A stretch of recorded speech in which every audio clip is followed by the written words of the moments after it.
Hello and welcome to Nerdrunners, a whole new Netrunner podcast for your ears. I'm Mark. And I'm Stef. Hi. And we're going to talk for about half an hour about Netrunner. Well, yeah, I mean, we do anyway, but we'll see how it goes. It came about just because we didn't really want to fill out our podcast anymore with Netrunner stuff. So we've got a whole new separate entity for that. It's mainly just panning our own egos, if we're being honest, but hey, we'll go. We'll see. So, yeah, I don't know where to start with this. Mark, what are you running? What am I running at the moment? I've got my Ken, inverted commas, Express Tenma deck. That's actually one thing that has interested me. Like, no one says he's Express. No one says Kate is Mac, but everyone refers to Riel as Kit. It's because Riel is just a ridiculous name. I'm glad we sorted that one out. Yeah, I'm good. No, it's just like I don't know, because they're shorter names. Riel is just, it sounds longer to say, and Netrunner. Yeah. This is going to sound stupid. People who play Netrunner tend to be very fast people, except for you, who take the slowest turns in the world. even with Express Tenma. Even with Express, I have to wait for 5 minutes for you to decide what you're going to do. Then spend 30 seconds on mine and then just move on to you. Well, that is the thing about Netrunner, that the Corp can move a lot faster because everything they do is secret to the runner, whereas the runner has to take time to think about, shit, right, if I run there, do I have enough credits to run over there, whereas the Corp can be, okay, I'll just put some ice there and take 2 credits, and then I'm good for whatever the runner decides to do. So they can actually make their turns a lot faster, I think. I guess. I don't know. I'm a fast runner as well. I just constantly run. Run, die. That's pretty much me. Well, it's because you're Anarch. You've been Anarch for so long. I am. I have. Well, we should probably talk about favourite factions. I know you are currently running Express because it's a very fun deck. Because I was listening. I think it was Sansan South I was listening to, and they were talking about how using Doppelganger and Ken and just maximising your runs, and because basically every criminal and some non-criminals tend to just default to Desperado all the time, it's a perfectly serviceable console. But there's nothing wrong with it. It's a very good console, but a lot of what does bug me about Netrunner at times is the whole, you have to include at least 2 Plascreets and you have to be running Desperado, and it's like, well, do you have to? There are other things you can run. There are a lot of cards. Well, I think if you're at tournament level, now I'm going to come out right this is. Me and Mark are not tournament level players. We are. I mean, I know you've been to a tournament. I never have. I would like to go to a tournament, but frankly, they're always terrible fucking times for me. But we enjoy much more the fun, janky, doesn't quite work unless you get this particular combo off. Because that's, half the fun of this game is, I don't know, cold paying for a monolith. And then installing everything onto it. That is, to be honest, it hurts a little bit to cold pay for a fem sometimes. Oh, it sucks, doesn't it? 9 credits. But no, I've gone down to 1 fem in my Ken deck and upped it to. I've put in 3 fairies now as well to help with getting through the sentries. Fairy is one of the most underestimated cards. Yeah. It's so good, especially if you drop it for 0 credits. It's like, yeah. But no, going back to what I was saying, I was listening to the Sansan South, and they were talking about how with Doppelganger you can kind of really optimize your runs, and a run, either successful or unsuccessful, I mean, if you can get them to res ice, still kind of successful for you, is probably more beneficial than just getting a credit every single turn. And that got me thinking about, maybe I should try out a Ken deck, and I started Shaper out the Corsair and then moved on to Anarch, and this is kind of my first foray into Criminal. And I've always been very kind of, I don't know if I should run, maybe I'll keep building up this rig, or even with Anarch, I'm very reluctant to install things. But with Criminal, it's just like, okay, honestly, Doppelganger has taught me how to run in Netrunner, and for that, I'm really grateful for that console, because it's like, it has shown me just like, I mean, I've taken out Early Bird now, because I felt that it just, as much as it was kind of free to play because you get the credit back with Ken's ability, and if you've got Doppelganger out, you basically have 2 runs before your 4 clicks start. I don't know, it felt like it required a bit too much setting, and whenever you got it, it was never quite the opportune moment. So I've taken that out now, but so I can still make up to 5 runs a turn anyway with Doppelganger out. I was going to say, I mean, it's great, but there's a certain point where you need to really consider your runs. Yeah. I mean, the last thing you want to do is run before your go even starts directly into, I don't know, a snare. And then the second thing from there is just, run again. Oh, it's another snare. Although, to Which be is fair, I something think I've done. if I'd first click run a snare and then still had 4 clicks left, I'd be spending that time recovering. So, I mean, there is that benefit to it. But no, yeah, I'm really enjoying it. It's really definitely, I'd definitely say for anyone who struggles with running and actually putting pressure on the corp by attacking, then definitely try something with Doppelganger in it. Not necessarily Ken, but yeah, definitely Doppelganger, because you realise, like, if you're not getting at least 1 free run a turn, it's quite sad. So it's like, yeah, right, gonna keep powering through. Because the more and more tournament videos I watch, and it's just kind of Andy every time. Yeah. And then you see how much they struggle in the late game, because their 9-card start, their fast setup, is kind of gone by a few turns in because the corp's caught up, and it kind of feels like, I don't know, at least with Ken you have an ongoing ability, you're always getting that bit of money back every time you do a run event, and there are tons of good ones to play, so yeah.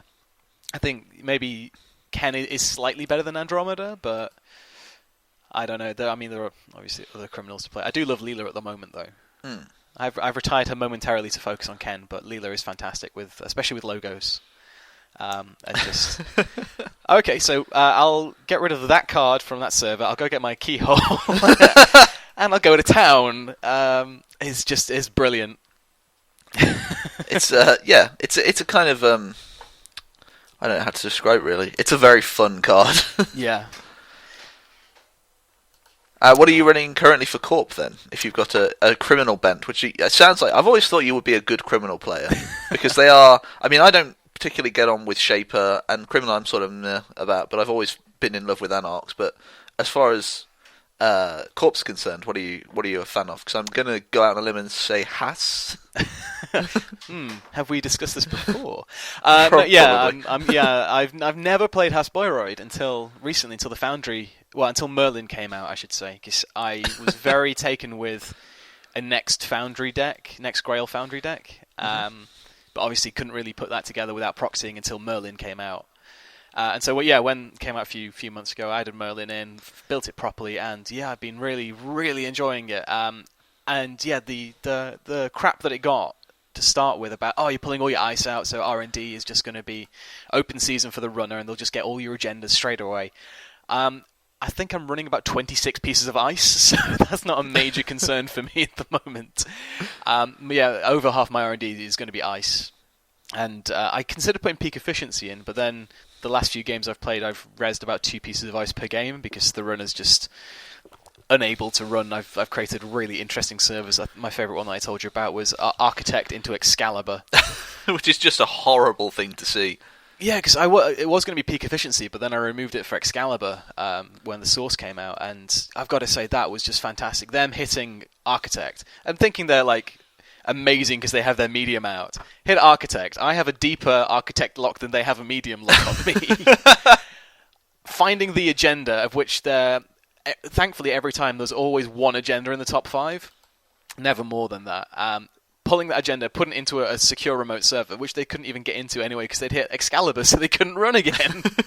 And then just scoring it out on the next turn, and then they again hit Architect. I find another agenda, put that in the server. It was just it's honestly like 4 consecutive turns of just fishing out agendas. I think they were on 4 and I was on 0, and then they started hitting my R&D with medium, and that's when I got my Architect out. It's so good. But the only thing I had to say is be careful about rezzing other ice at that point, because they did try and trick me into rezzing ice on other servers to shuffle to then basically break my Architect lock. And I hadn't. That was actually one thing I hadn't realized, because I left the first turn of that game. I put my Lotus Field over HQ, left R&D open. First turn they hit R&D. I was like, yeah, go for it. You're probably not going to see anything. Then they hit HQ. I res a Lotus Field. And they were like, oh yeah, do you want to go get your other Lotus Field? I was like, yeah, why not? I'm going to use my ability. And then they hit R&D again for a new card. I was like, fuck! God damn it.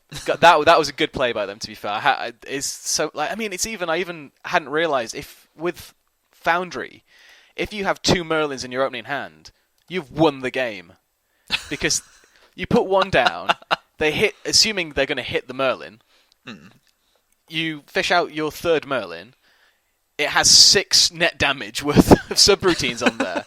They're going to die unless they're Andromeda or have 7 or 6 cards in hand.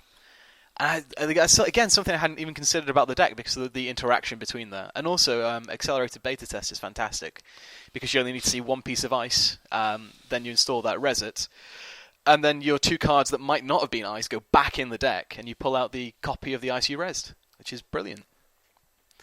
So yeah, having a lot of fun with the Foundry at the moment. I look forward to playing against it. I don't think I've actually had the joy yet. No, yeah, I think last time we played, I don't think Merlin had come out yet, so I probably hadn't got it with me. Or it had literally just come out. I don't know. Either one. Yeah, I think I was trying to make Blue Sun work last time we played. Hey, it worked. Oh no, only just, and only because I put Will-o'-the-Wisp in there as well. It's the only time I've spent an entire turn just gaining credits. When you had your crazy Magnum Opus kit deck and you just spent 4 consecutive turns getting 8 credits a turn.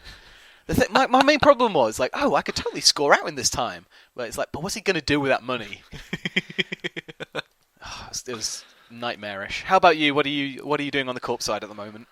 Well, as you well know, I'm still in love with MBN. They've always been. I've played around with Wayland before, and I like Wayland. I like Wayland just because they're kind of jerks and they'll blow up your place, and I'm looking forward to the expansion because of that. But my heart continues to remain with MBN, who are just the best. They're the best. They're the most fun because they've got so much stuff that just annoys other people.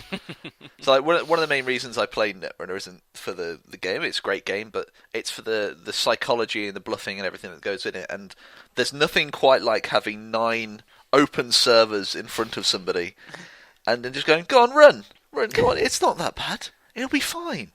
It's not. And then when they run, flipping 3 dedicated response teams over and it's like, yeah, you're dead. I think one of the great things about it is that immediately, I mean, this happened to me because I've got a very similar deck to you with that. Is people look at it and think, oh, it's like an Iceless Jinteki, and then all of a sudden they start thinking about all the bad things Iceless Jinteki does, and that helps to scare them. It's like, oh shit, like snare, especially shocks, when you psychic fields. I mean, it's built around the fact that you can. One of the things I like doing is dropping an Astro down because there are Astros in there because it's MBN and some Project Builds and stuff, but. Yeah, I drop an Astro in the first thing, and they'll steal it and go, oh, it's fast advance, I've ruined the day. And then they start running recklessly. It's like, I'll just run straight into a Data Raven. Doesn't matter, take the tag, not a problem. And then it's directly into something that ruins the day. It's like, oh, cool. I'll just drop a DRT on you. It's fine. It's fine. It's nothing terrible. And, it's mainly built as kind of a psycho deck. And not in the sense of Psycho BL, it's in the sense of, I'm a psychopath, come and get me. These men with machine guns will abseil down your building and shoot you in the face. And shoot you in the face, yeah. It's, I had a conversation with friends about it, and we were trying to figure out the best way to run Near Earth Hub, because it plays very well into Fast Advance. Yeah. There's no lie about that, but the trouble I have with Fast Advance is that it kind of plays itself after a while. Yeah. It's not... I don't find it fun to play. You can just leave it just sat there, and it's like, yeah, it'll just Fast Advance this, then Astro this, and then Astro. It's just like, oh god, I've seen this so many times. Whereas they'll come and go, oh, this is, and then immediately die from Project Security Force. Just like, especially if you've scored some out and they forget about it. Like, oh, it's all right, I've gone down to 2 at the end of my go. It's not a problem. They can't actually. Oh shit, I'm dead. Yeah, the Private Security Force in your crazy Psycho deck is just fantastic. Yeah, it's nice, and I'm still fiddling with it. I'm trying to get other things in there, such as one of my new favourite cards, which is Self Destruct. Oh yes, which I'm not sure if it will entirely work, but we'll see. It's a lot of the stuff in this is based around net and meat damage, so they can prepare themselves for the DRTs, but they won't be prepared when they run straight into a snare. Yeah. And then if I self-destruct my main server, it's like, yeah, well, I'm bored of this now. I'll just Jackson everything back anyway. Yeah, I'd say the only potential downside to that with your deck is how little ice it runs, so being able to build up at least because I think you probably want to have a 2 ice server at minimum to do a self-destruct. Probably. I mean, the thing is though, I'm never really short of money in this deck. So Yeah. the self-destruct, if you don't know, install only in a remote server. When you trash it, trash all cards installed, or protecting the server and trace X. If successful, do 3 net damage, whereas X is the number of cards trashed. I think I will absolutely pay to turn that into like a 9 trace if I have to, because I'll just diversify portfolio again. Get all the money straight back. Which is just the... I hadn't realised what because when I first read that card, which is gain a credit for each remote server with a card installed in it, I was just like, well, that's fine, I guess. I mean, it doesn't make any sense. With Near Earth Hub, it's just brilliant. You know, you're paying 1 to get upwards of 7 credits. I mean, if you cash it in and you don't have 7 servers, you are a shameful person. Have you thought about turtlebacks in your deck at all? No. It's 1 influence, which is really good. It's Jinteki, obviously, 2 to res, 4 to trash, which is the best, really. All the best assets are 2/4s. Mm-hmm. And it's gain 1 credit whenever you create a server. Oh, that'd be good. So that might be another very good trip economy. I might slot that in at some point. I don't know what I get rid of, though. I mean, I'm very asset-heavy anyway. Yeah. I might trash my... The trouble is, because of the influence is already at its peak, so I might have to get rid of a couple of the encryption protocols, which I really like having in there, because they just bog everything down. Yeah, when I ran into your DRT thinking I could trash it, not only was that a wasted run, not only was I tagged, not only did I take meat damage, but I couldn't trash it because it was +1, so... Yep. That was a very bad run. I think when I played that deck last and that happened, that was the moment that the game turned and I just couldn't win. Well, then I couldn't run again. I didn't have any money. And Well, we should talk about the last game we ran against this, which came down to me essentially running out of cards, and it was what 5-5 in the end, I think. I think I had 2 too good to be trues, and I think I got an Astro. I think I was only on 4. It must have been 4-5 then, because or maybe I was on 4 as well. No, I think it was you were on 3, and I was on 4. No, because I had to overscore a Beal. Oh, was it? Yo, you overscored a Beal, right? Yeah. So I'd essentially run out of cards, managed to Jackson my way back up to having a hand, and I could see it in your eyes, like, I'm going to win. And I'm going to win by him decking himself. This is ridiculous. And I just dumped all my credits on a Beal. Purely for the fact I couldn't run without getting a tag and then taking more meat damage than I could possibly have cards in my hand. Yeah. And the thing is, you would die with the meat damage before you access the card, which is a wonderful thing about DRT. Because it means you can't glory run. Which is, because some people are like, yeah, well, if it's something like Junebug, for example, you'll win before the damage triggers. Yeah. But in this case, you'd like, would you like to access? I mean, the trouble with DRT, it's the anatomy of run is very, very important, because you can res after the runner says they want to access. Yeah. So that's the time you res 3 of them and immediately kill them. Or as I did last time, get really excited, forget about the timing structure of the run, and res them before they've even decided whether or not they want to access, and just be super intimidating. Yeah, it's like, come on then, access. Yeah. To be fair, that actually worked in my favour, because it just completely threw the runner. They were like, what? What if I don't want to access? It's like, well, then this could be an agenda and I could win the game. Yep. Or you could take it and suffer horrendous meat damage. And lose immediately. And then they took it. It was a too good to be true. I tagged them again through Data Raven and then just finished them off with my private security force that I already had scored. It's a good day. You see, this is the reason we love this. Yeah. This game is just some of the best things. Yeah, and I said it to you before, and I'll say it again, but playing against that deck is probably the most fun game I've ever had of Netrunner, because it was just... every decision I made was just on a knife edge of terrible and even worse, and it was just fun. Well, again, I've been called so many things when I've been playing against this deck. People have called me a monster so many times. It's like, how do you even... Because it fucks with the runner on such a base level of like, I don't want to run anymore, but that's the only way to win. Yeah. So, you have to take the risk, and if they're not prepared, if they are running Andy, for example, this deck, I love this deck against Andy because it just does. They don't have any advantage anymore. It's like, oh cool, I've got 9 cards. Like, great, but I don't care. I'm going to sit here and just build my own stuff up, because half the time you just want to throw your agendas into the trash. It's like, I don't care. And then you're Jackson them back anyway. And yeah, exactly. Daily business show just to keep cycling through your deck. The only thing I will say is that it got very, very close to me losing with Daily Business Show in the deck as well.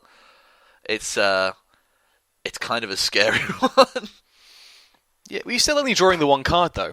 It's true, but you think you draw at the start of your go, and then when you play it near a hub's power, you get another card, one, yeah. and then that triggers that. So you're essentially going through 3 cards a go, which is great for cycling your deck, but you can rapidly run out of stuff.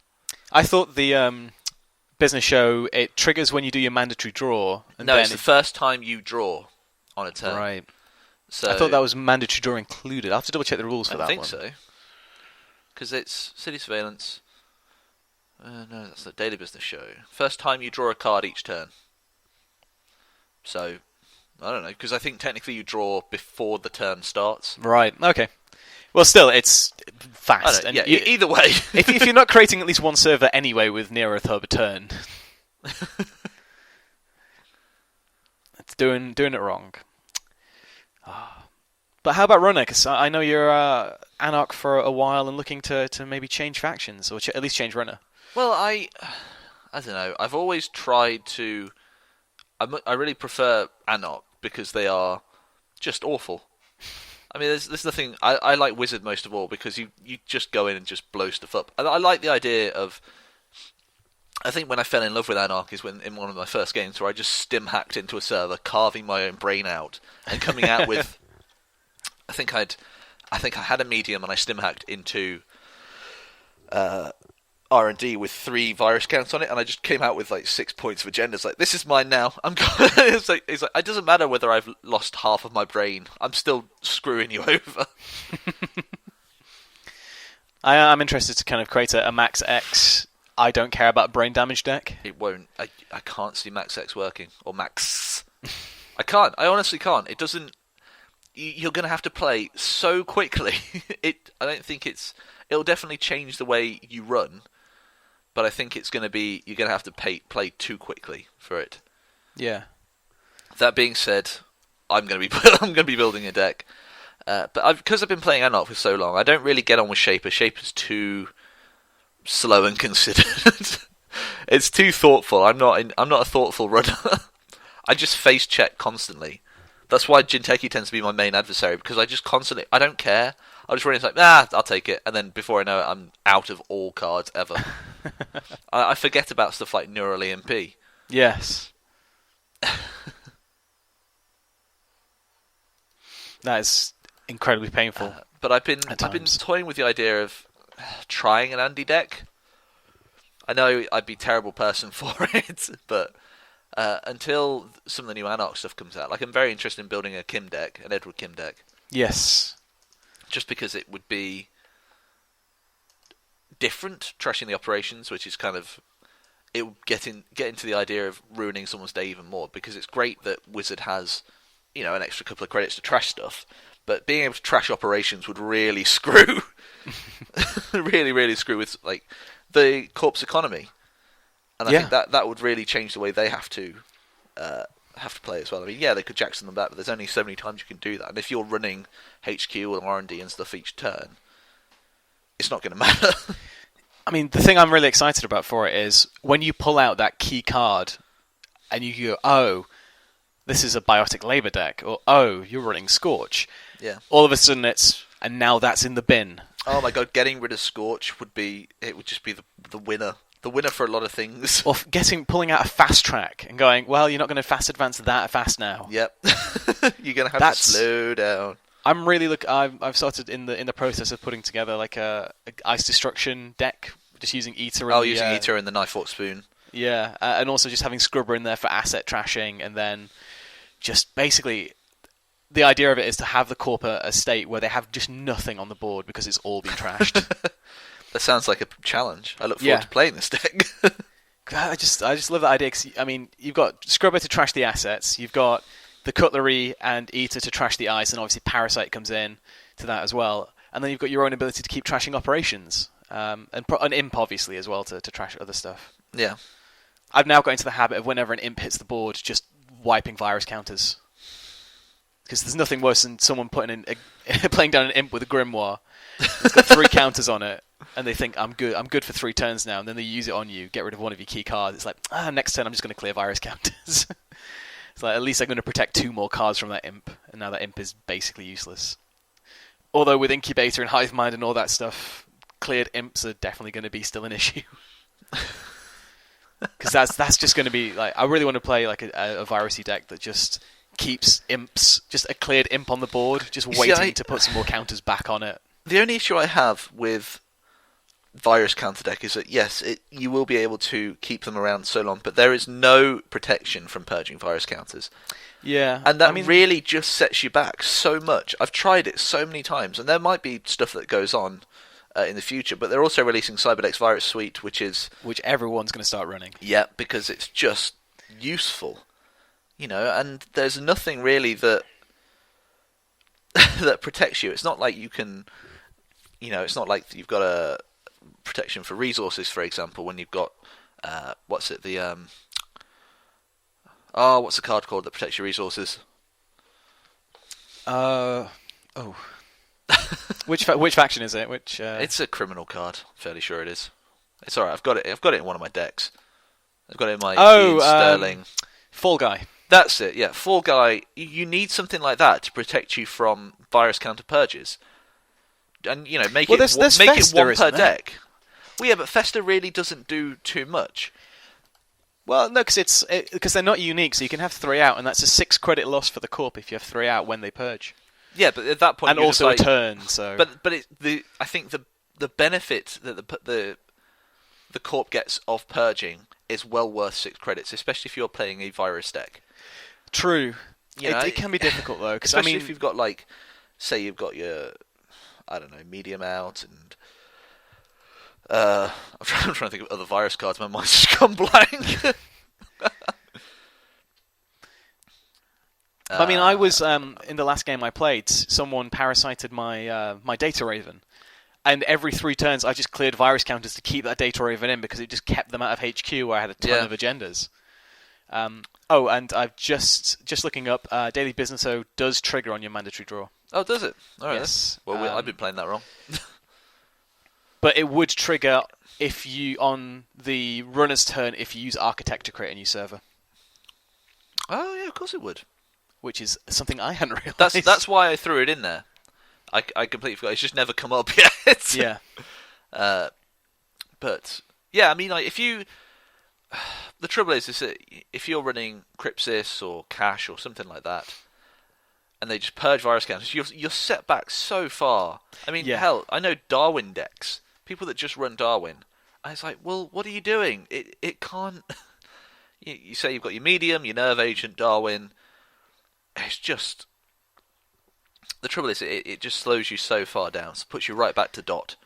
And it's a shame because they're not really viable decks yet, and I think they will be even if they made it a 1 per deck. This protects you from a purge. At this point, you just go, right, well, I'm going to lose them next turn when they purge again to try and ruin my day. Something like a sacrificial construct, but for virus counters. Exactly. But the thing you always have to balance up is, can the corp afford to lose a turn now? And can I leverage that? It's like, do I want them to purge, then I have another turn to do stuff. But if they lose a turn, great. But you won't be able to do anything because you won't have any virus counters left. That's true. It depends what else you're running. If you've got obviously. breakers or any cool splashes like Inside Job or something like that. Then I'm talking just about a pure virus deck. Oh yeah, having them thrown in every so often, it's not that bad.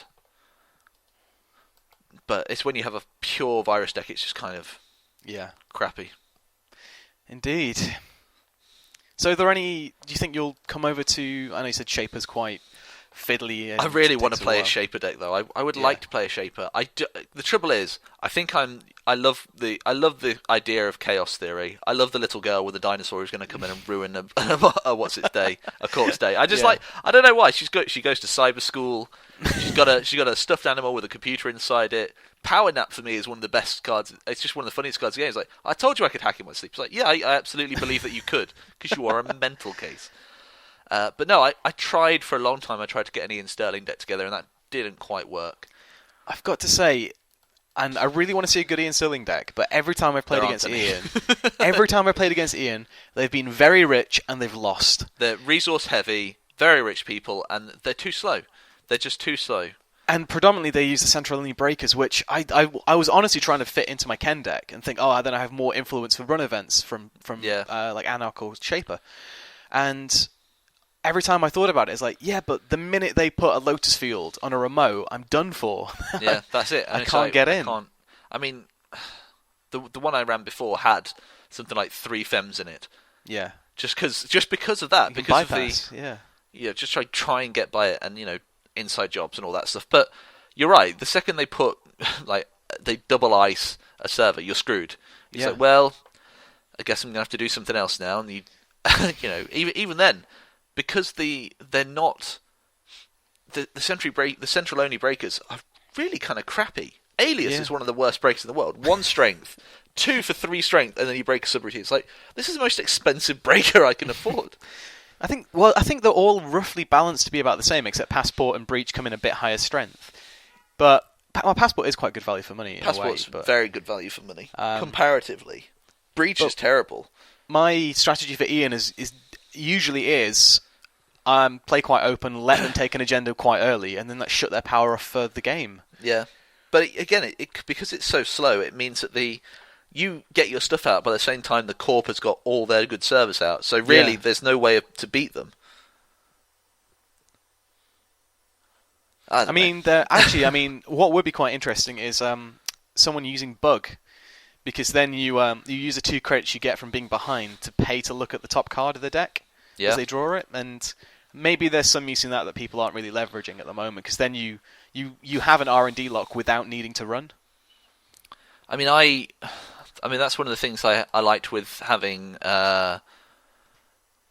Woman in the Red Dress in it, which was is kind of a psychology kind of card. But just like, this is you reveal the top card of R&D. What is this? Oh, it's an agenda. Well, you can draw it if you want. I don't know. And you're just staring at them going, it doesn't matter, I know where it is now. Either way, I know where it is. It's like I really want to play Expert Schedule Analyzer more, just to do that whole, I hit your hand, now I see everything. It's like, I see everything, but I can't touch it. But I know what's there. I know what's there, and then they're immediately just throwing it away. Like, I'm done. I'm done. Or, in fact, that with followed by legwork would be fantastic. Yeah. But it's these combinations that we both love, but are so... tricky. So tricky to pull off. I mean, one of these days I'd very much like to do is pull off the drop 6 points of agendas on the ground and then punitive counter-strike them the next turn. Like, double puny them. Well, funny you should mention that. I've actually been trying to put together a deck at the moment which uses assuming it's real, the 9/6 agenda that Wayland's getting in the new box. And basically to have it in a situation where I've either scored out a Glen Station and I put it on Glen Station for later, and then I get into a state where I have punitives in hand and a mid-season's psychographics ready as well. So I can either put it down, super tag the runner with something smaller, maybe like a hostile takeover, and then be like, okay, so you can either steal this and die, or you can let me psycho it out next time. Yeah, which I love. I love the idea of. Yeah. And then the other good things about Glen Station is that you can just put down any card down there. So this must be something important. You just pull it back and right, I'm immediately going to run. Well, it's a snare. It was nothing. Yeah, or even keeping something like a 2/1 in there just for when you need that. You've got an archer coming up and you can all right, I'll pull it back, ready, and now my archers are all set up. I'll pull this back and score it next turn, and now I have an archer bait ready. Yeah. I mean, I'm very much looking forward to the expansion. I like the idea of Wayland getting more advanceable ice. Yes. Because the ones they've got at the minute are kind of shitty. I like the Ice Wall is getting a friend in Firewall, except it's 5 times stronger. Yeah. But 5 times more expensive. I love the idea of drop an Ice Wall. Well, that's clearly not... Oh, it's Firewall. Shit. And then I like that. And Orion looks to me like one of the best cards. Yes. That does look crazy. Just being able to drop pull that with like that. 3 advancement tokens on it. It's like, yeah, I'm good. Or just something like a Trick of Light deck in there, where you're just constantly moving the agenda count, the advancement counters around between the different ice. It'll definitely be interesting. And of course, Traffic Accident, which I would love to play that after a breaking news. That would be fun. It's just, this is break. Oh, it's crashed. Everyone's dead. It's a shame. I was surprised there wasn't more damage coming in the expansion. Personally, I mean, I know Argus security is there. Is that the tag or meat damage? Yeah, identity? whenever a runner steals an agenda, he or she must take either 1 tag or suffer 2 meat damage. Even 45-15, kind of cool. And then Gagger in deep space, which is or Gagarin, or however you want to say it. See, I'm not quite. Not see the point. See how that could be leveraged quite so well at the moment? Because it's only 1 credit for accessing a server, so other than making things a bit harder to trash or steal... It would be good if you were taking some kind of taxing... If you're building taxing deck. Yeah, so they kind of get through to the NAPD contract at the end, and it's 5 to take it this time. Yeah. Which is just funny. Yeah, I'd be interested to see them do something cool with that, but... Yeah, I mean, going back to what I could run, I don't know, I've no idea what I would like to run. Like I said, I'm trying to build a criminal affinity. It doesn't usually work. I mean, I enjoy the fact that they can run, and I did like your Express deck. Yes. But the trouble is, that was running... I think it's the fact that you're running with a plan, whereas I don't like to do that. To be fair, a lot of the time with my Express deck, I'm just running to try and get in. Yeah. There's no real plan. It's if I have a run event in hand, that might form a bit of a plan of where I'm going, but a lot of the time I'm just going to put pressure on, try and get in and get an access. And all really just to be in a state where I'm at least running maybe once, twice if Doppelganger's out of turn. Yeah. But yeah, if I don't know if we're going to have any listeners for this. If we do have some listeners for this, send us a deck list or talk about decks or something like that, because they would be a lot of fun for me to try, and I'll try out anything once. Because I'm desperate trying to find one, especially if they're Chaos Theory. I'll always try a Chaos Theory deck and see if I can get on with it. Cool. Well, I'll try and set up an email address for this podcast, but if all else fails in the meantime, there's a contact form on the website, which is canlaugh.com. Hey! Nice plug. Nice plug. Right then, I suppose that's it. Yeah, unless you want a very quick look back at the Lunar Cycle to say any cards that really stood out for you now the cycle's complete, anything you thought were particularly great? Yeah, aside from stuff like Near Earth Hub, which is just great I've identity. gone on about Near Earth Hub too much. I like Next Ice. Yes, getting more of that. They were an interesting selection of things. I'm interested to see where Next Gold goes, because it's got to be the Sentry, and I have a theory that it's going to be like a 10 to res Sentry with maybe 4 or 5 strength, and it's going to be for each other piece of Next Ice lower the res cost of Next Gold by 1. It's my theory. Subroutines? Probably either 1 or 2. I think program destruction, I would imagine. I'm not sure on that. The only thing I'm slightly speculating on is the whole res cost thing, because it's been what has it been? Silver gained subroutines and bronze gained strength. Yeah. So I don't know, maybe it'd be like completely counterintuitive and it gains res cost for every piece of Next Ice. It's like, God damn it, no! This program's backfired on us again. I really like Domestic Sleepers, but I can't quite afford deck space to put it in the deck. No one can get that card to work. It's a great in theory, but I've never seen anybody pull it off. I mean, I suppose it's good for also sacking for Archer and stuff like that, or just if you're on 6 points going, actually, I win next turn unless you get something. Yeah. Lotus Field, fantastic piece of ice. It was what Jinteki needed. It was what Jinteki desperately needed, because their ice was so porous. I particularly like all the shards and all the fragments. They were interesting additions. The Eden Shard, Hades Shard, Utopia, and all the fragments that went along with it. They changed the game in such an interesting way, especially the fragments for the Corp, which are just odd. I mean, the Utopia fragment, which is additional cost steal agenda, they must pay 2 for each advancement token on that agenda. That can really screw with someone's day. Instead of being 4 for an NAPD contract, you've got the potential for it to be 10. It's like, look, you're not going to steal this, okay? And then if that's sitting on a red herring as well. Oh my god, it's just the worst. I've run up against it, and it's just a terrible state of affairs. I've got to say, I've had a few runners play like the Eden and the Utopia at me as a corp, and it's been kind of like, because I'll be like, wonder why they're just gaining credits, and then it's so they can play it out of hand and use it immediately, so I don't have a window. Yeah. Which is, I think that is interesting. The whole it's play out of hand and you can use it immediately, or you do the run, you do it for free, but the corp can react. I love that whole idea of you hit their servers and the corp knows why you hit the server, so they have that chance. But if you've just been doing your job and getting money, and then all of a sudden the corp's in, kind of what? what do I do now? And then really all the stealth stuff that came along, it made stealth breakers a viable way forward. I mean, they don't quite work. I don't think. I think out of Kit is probably the best. Yeah, it's the Kit or Chaos Theory, I think, because of her small deck size. Maybe that's what I need. Maybe I need to try a Chaos Theory stealth deck. I built one a while ago. I'll send you the spec for it and see what you think. Because I might fiddle around with it.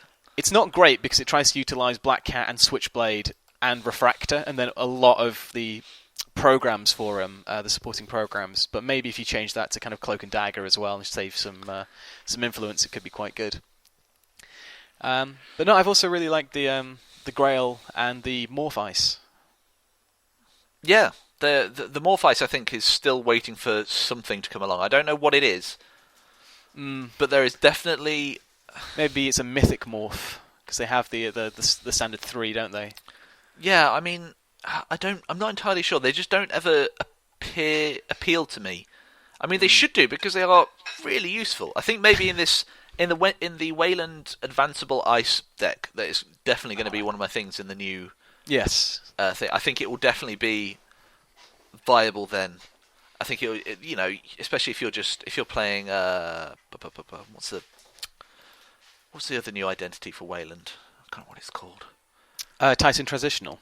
Maybe I'm thinking of the wrong thing. Ignore me. I'm probably thinking of a different card. No, with Space Camp, that's what I'm thinking of. With Space Camp, when you access the card, it's an ambush, and they can put one advancement token on a card that can be advanced. It's just a way of thinking. Oh, you've got in using all your icebreakers. Well, now I know what you're lacking. I can just change this Morph Ice into being a code gate or something like that. Yeah, I played them out of Blue Sun for a while and really enjoyed them. Wendigo I never got to work, unfortunately, but Lycan and Changeling were fantastic in the deck. Yeah. And again, just being able to go, okay, you got your Barrier Breaker, now my Changeling's a Sentry, deal with that. Yeah, work with it. I think as well, like the problem I have is that the Changeling's really one of the few ones that is useful. I think Wendigo getting rid of the program, it doesn't even get rid of the program, it just stops them using it for the remainder of the run. Lycan and Changeling, I think Wendigo is sort of a meh card at this point. Yeah, but I think over either R&D, I think R&D is probably the safest place to put a Wendigo because then it's like stuff. I'd like to see more sort of mythical beast things like vampire.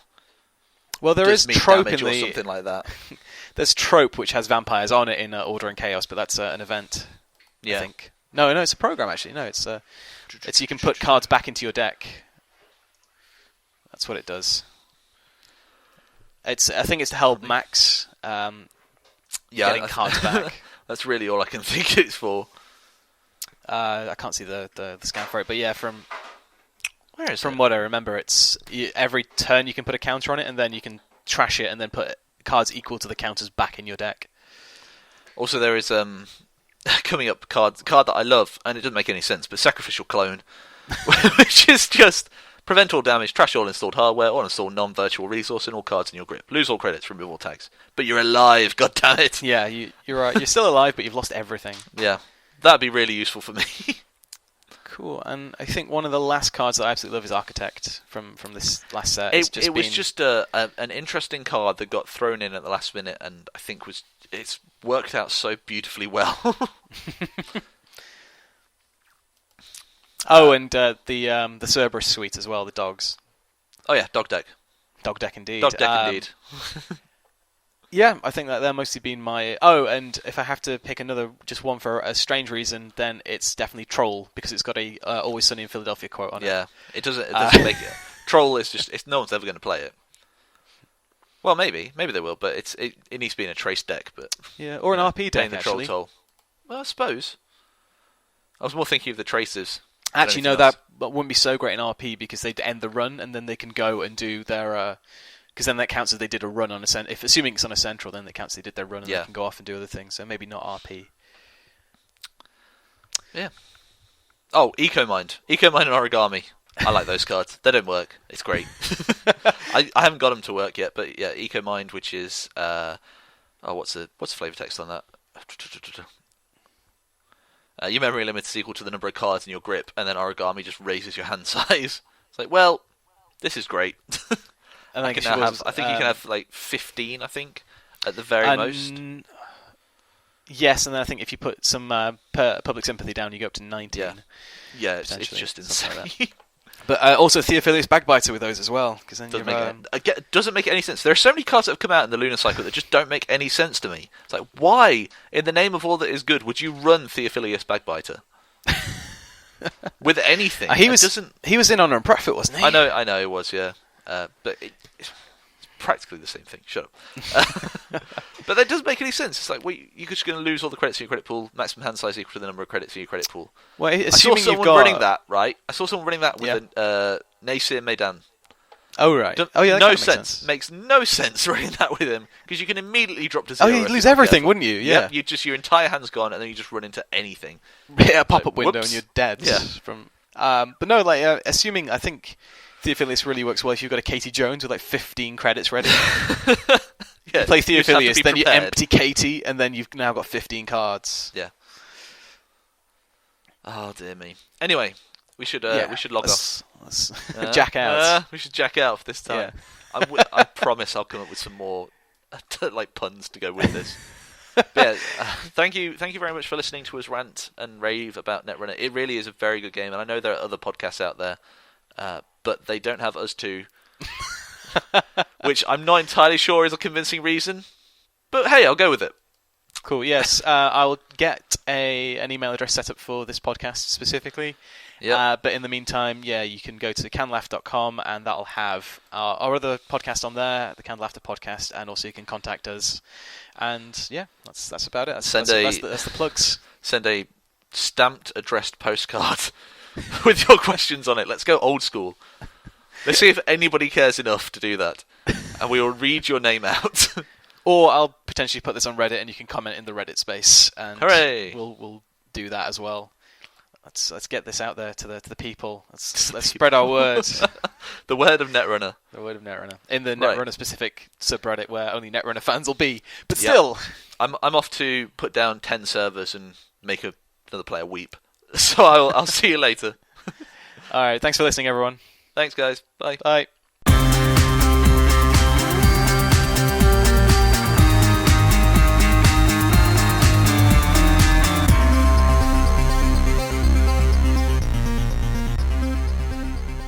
That must be so scary with a data raven over HQ R&D and a remote. I data ravened over an information overload. Really? Yeah. And it's just like, oh, cool. So you just take the tag. Good. Right. Continue taking a tag. And they had 2 things out. Well, your entire thing's gone now. Sorry. I realised that I'm an absolute twat when I play. I mean, I'm an absolute twat usually. But Netrunner playing more so. Yeah, just